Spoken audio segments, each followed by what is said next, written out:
నాకు ఫస్ట్ ఇది చెప్పండి, మా జర్నలిస్టుల పైన దాడి మీకు నచ్చని వార్త రాస్తే మీరు రాస్తున్నారు, వాళ్ళకి నచ్చని రాతలు మీరు రాస్తున్నారు, టీడీపీకి నచ్చని రాతలు.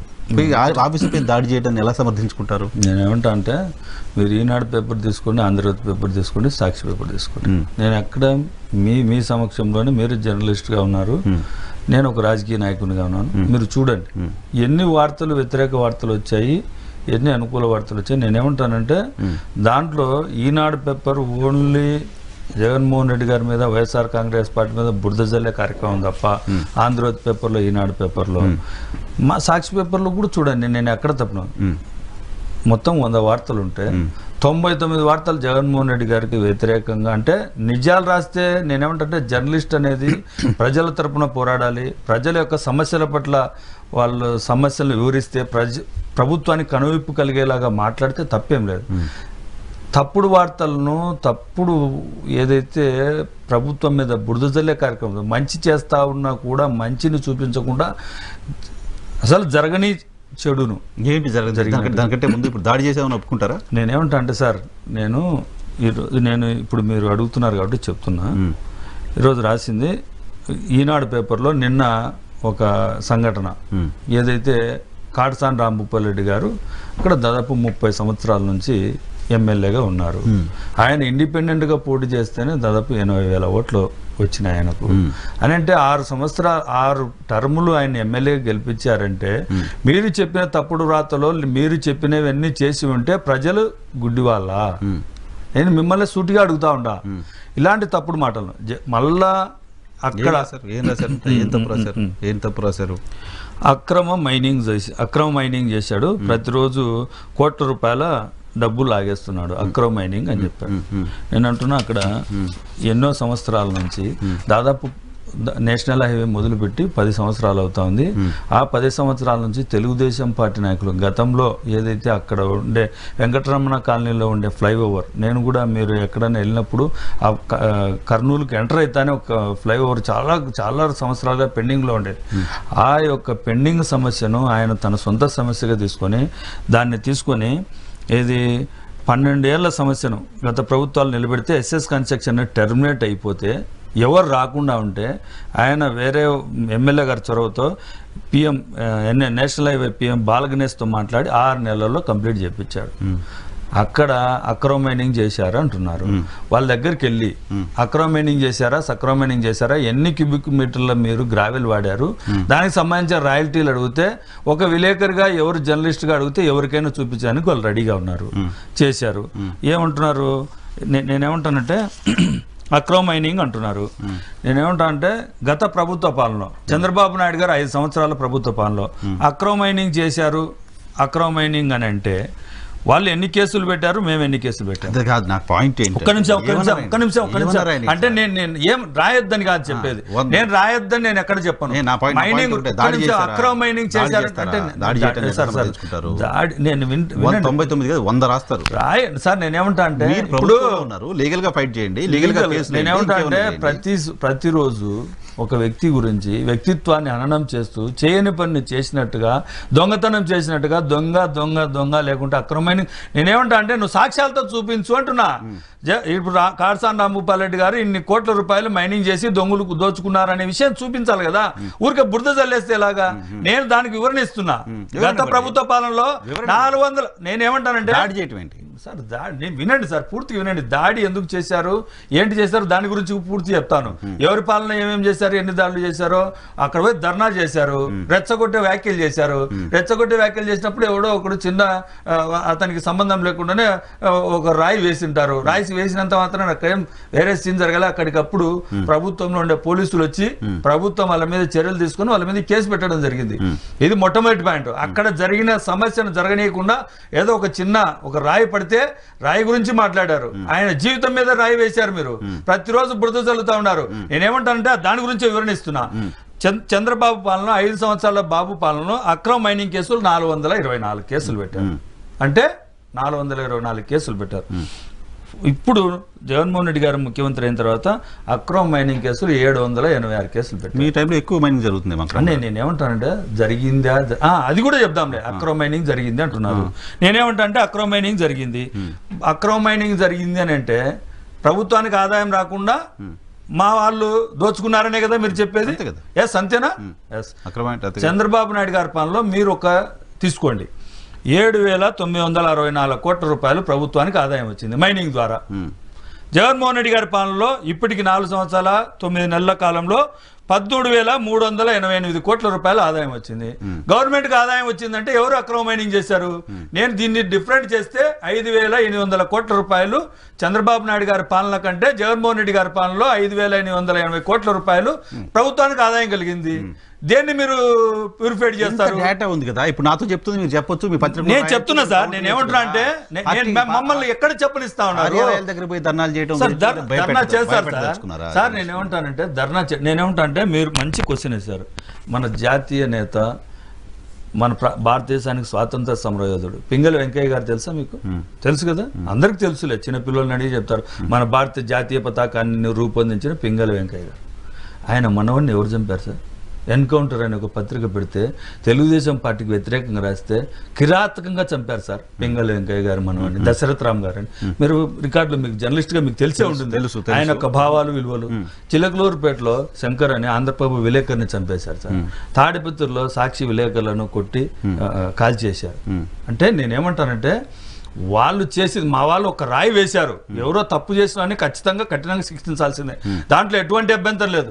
మేము జర్నలిస్టులకు ఖచ్చితంగా వాళ్ళ విలువలను కాపాడడానికి మేము ఉన్నాం. ఆంధ్రజ్యోతి ఫోటోగ్రాఫర్ రాయి కాదు కదా, 10 మంది కలిసి కొట్టారు కదా. నేనేమంటా అంటే విలేకరిగా మీరు చేయాల్సిన విధులేంటి? అక్కడికి వెళ్ళారు, అక్కడ తీసుకున్నారు, అక్కడ కావాల్సిన ఏదైతే జగన్మోహన్ రెడ్డి గారు మాట్లాడిన మాటలు, లేకుంటే అక్కడికి వచ్చిన వాళ్ళతో బయటలు తీసుకొని మీకు డబ్బులు ఇచ్చారా, ఏమేమి ఇవ్వాలనుకున్నారు ఇవ్వండి, లేపించి పక్కకు పోయి ఖాళీ కుర్చీలు, ఇది జర్నలిజం అంటారా? నేనేమంటా అంటే ఆంధ్రజ్యోతి ఎండి రాధాకృష్ణ గారు, ఈనాడు రామోజీరావు గారు ఇద్దరే జర్నలిస్టుల ప్రాణాలను పణంగా పెట్టి తన యొక్క సొంత మార్కును జగన్మోహన్ రెడ్డి గారి మీద ఉండే కసిని వాళ్ళ మీద రుద్ది వాళ్ళ ప్రాణానికి అపాయం కలిగిస్తున్నారని నేను చెప్తా ఉన్నాను. జర్నలిస్టుల ప్రాణాలను పన్నంగా పెట్టి పాపం వాళ్ళు 1,500, 2,000, 3,000 పనిచేస్తూ ఉంటారు. వాళ్ళ ప్రాణం, వాళ్ళ ఇంటి దగ్గర పిల్లలు, భార్య పిల్లలు ఉంటారనే విషయం ఇంగిత జ్ఞానం కూడా లేకుండా రాధాకృష్ణ గారికి అనుకూలంగా వార్తలు రాయమని వాళ్ళ మీద ఒత్తిడి చేస్తా ఉన్నారు. నాకు కూడా ఎంతో మంది ఆంధ్రజ్యోతి, ఈనాడులో ఎంతో మంది విలేకరులు నాకు మిత్రులుగా ఉన్నారు. మాకు ఈ విధంగా చేస్తున్నారు, మేమేం చేయాలి, మేమేం చేయలేకున్నాం, ఏం చేయకుండా నువ్వు ఆ ఖాళీ కుర్చీలు ఫోటోలు వీడియోలో పంపించుకుంటే నువ్వు రాజీనామా చేయంటున్నారు, నేను తీసేస్తామంటున్నారు. ఏం చేస్తారు సార్ పాపం?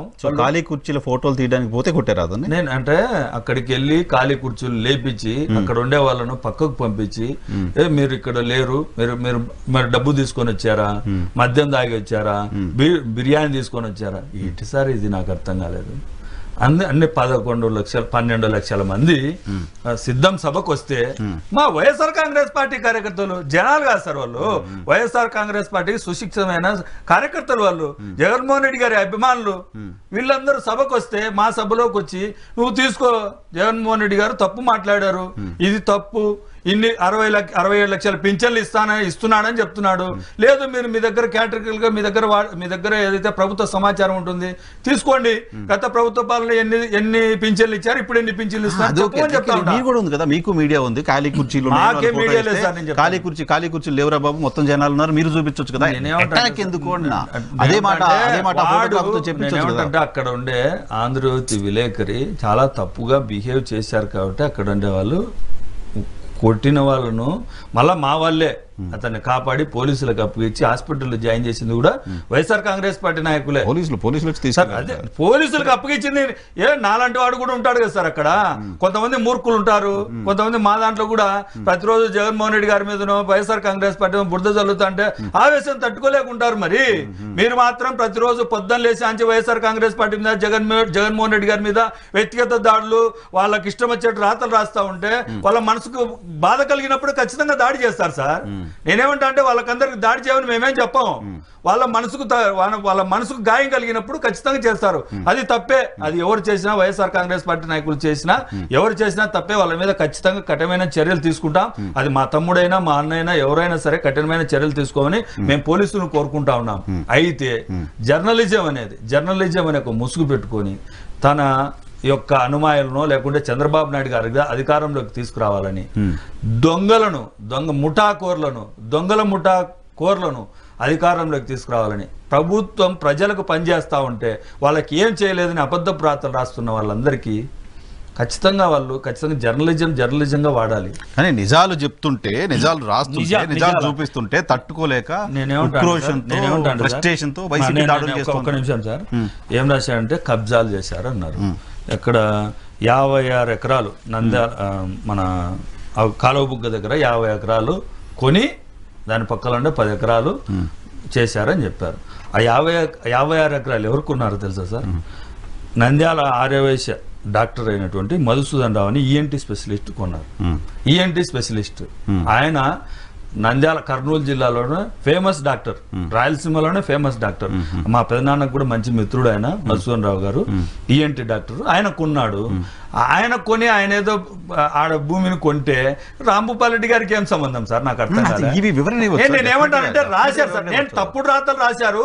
దాని మీద ఎంతో మందికి సార్ నేనేమంటా అంటే నన్ను మీరు ఏ విధంగా దూషించవచ్చు.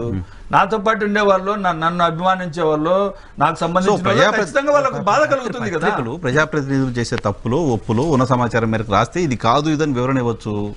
లేదు వాళ్ళు ఇంకా మీ పైన టార్గెట్ గా చేస్తుంటే కేసులు పెట్టొచ్చు, కేసులు నేను అడుగుతున్నాను సార్. పరువు నష్టం దావాలి దావా వేస్తారు, ఖచ్చితంగా వేస్తారు. నేను ఎక్కడ జర్నలిస్టుల మీద దాడి జరిగిన దాన్ని నేను ఎక్కడ దాన్ని ఇంటెన్షనల్ గా వాళ్ళు చేస్తున్నారు సార్. నేనేమంటా అంటే చంద్రబాబు నాయుడు గారు కరకట్ట నివాసం మీద ఉన్నాడు కదా, కరకట్ట చుట్టూ అక్రమ ఇసుక మైనింగ్ చేస్తే దాని మీద కేంద్రంలో గ్రీన్ ట్రిబ్యునల్ 100 కోట్ల పెనాల్టీ వేసింది. అంటే చంద్రబాబు నాయుడు గారు నివాసం ఉంటూ, సీఎం గా అధికారం నివాసం ఉంటూ చుట్టూ జరిగిన మైనింగ్ ను 100 కోట్ల రూపాయలు పెనాల్టీ వేశారు. అంటే ఎవరి హయాంలో అక్రమ మైనింగ్ జరిగిందో వాళ్ళే చెప్పాలి. కబ్జాల గురించి చెప్తున్నారు. జర్నలిస్టుల దాడుల గురించి మాట్లాడుతున్నా. నేనేమంటా అంటే సార్, దాంట్లో రాసిన అర్థం చెప్తున్నా. జర్నలిస్టుల మీద దాడి ఎవరి హయాంలో ఏం జరిగింది అనేది. ఒక చిన్న రాయి వేస్తేనే తట్టుకోలేకపోతున్నారే మీరు. ఈనాడు మీద దాడి జరిగింది అంటున్నారే. పాపం స్వాతంత్ర సమయోధుని మనవణ్ణి చంపేశారే. మరి దాని గురించి కూడా తెలుగుదేశం పార్టీ వివరణ ఇవ్వాలి కదా. సరే, తెలుగుదేశం పార్టీ తప్పు చేసింది, చేసింది అనుకుందాం. మీరు అదే వారసత్వం కంటిన్యూ. నేను ఎక్కడ ఆ వారసత్వం కంటిన్యూ చేసింటే రాధాకృష్ణ 12 సార్లు చంపాలి సార్. 12 సార్లు చంపాలి వాడిని. రాధాకృష్ణ అనేవాడిని ప్రతిరోజు చంపాలా. మరి మేమేం వాడి మీద దాడి కూడా చేయలేదే. వాడు హైదరాబాద్ లో నివాసం ఉంటూ ఆంధ్రప్రదేశ్ మీద విషప్రాతలు రాస్తా ఉంటాడు.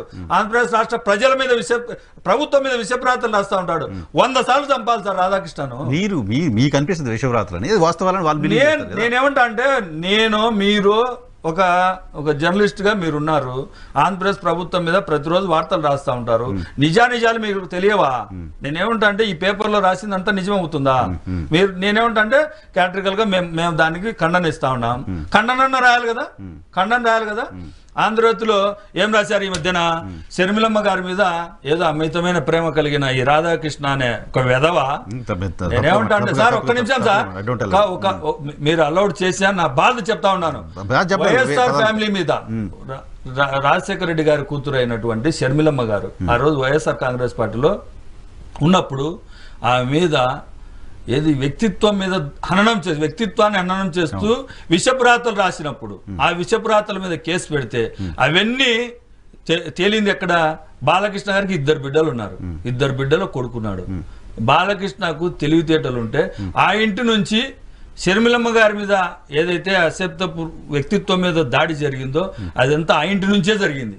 ఆ ఇంటి నుంచి చేశారు అనే విషయం పోలీసుల ద్వారా తెలిసింది. పోలీసుల ద్వారా తెలిసిన తర్వాత నువ్వు అంత హెడ్డింగ్ రాశావు, ఏదో శర్మిలమ్మ గారి వ్యక్తిత్వం మీద హననం చేస్తూ రాశావు. ఆ తర్వాత జరిగిన ఏదైతే పోలీసుల కేసులో తేలిన దాన్ని కూడా అదే హెడ్డింగ్ లో రాయాలి కదా. చంద్రబాబు నాయుడు గారు, లోకేష్ గారు, బాలకృష్ణ గారు ఈ విధంగా శర్మిలమ్మ గారి మీద వ్యక్తిత్వాన్ని హననం చేశారని రాయాలి కదా. కేసు బుక్ అయిన తర్వాత, కేసు తేలిన తర్వాత రాయాలన్నా వద్దా? జర్నలిస్ట్ గా రాయాలన్నా వద్దా? మీరు చెప్పండి. ఖచ్చితంగా రాయాలి కదా.